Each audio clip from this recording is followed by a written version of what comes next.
Today's scripture reading begins in verse 1 of Ephesians chapter 5.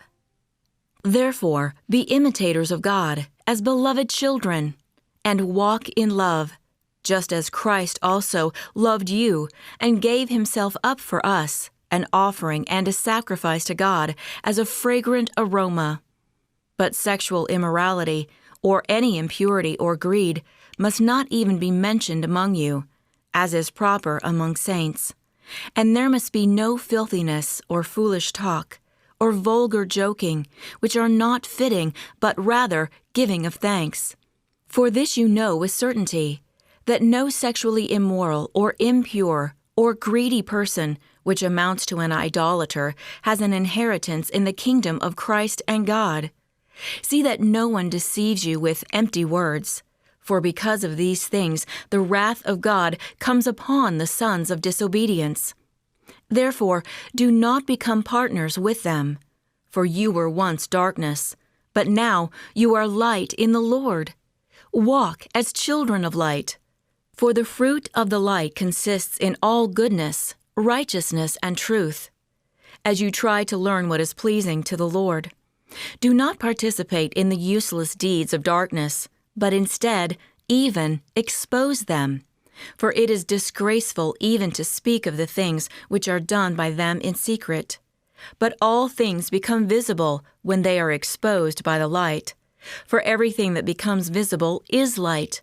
For this reason it says, "Awake, sleeper, and arise from the dead, and Christ will shine on you." So then, be careful how you walk, not as unwise people, but as wise, making the most of your time, because the days are evil.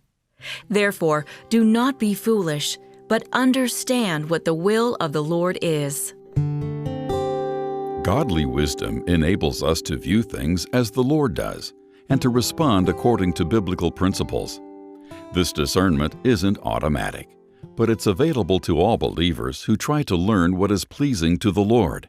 And the best way to know what pleases God is to read His Word. When those of us who are believers resolve to honor the Lord in all we do, say, and think, it transforms the way we make decisions. Instead of following natural instincts or sinful impulses, we seek God's viewpoint in a given situation. And when we want to know what He says about certain topics, Scripture will become our first resource, rather than our friends or the media. With so many voices clamoring for us to follow worldly paths, we can't afford to be careless in how we live. We can either walk in the world's darkness or God's light. The first option leads to foolishness, but the other path is a way of goodness, righteousness, and truth. Pleasing the Lord and conforming to His likeness are always the best choice.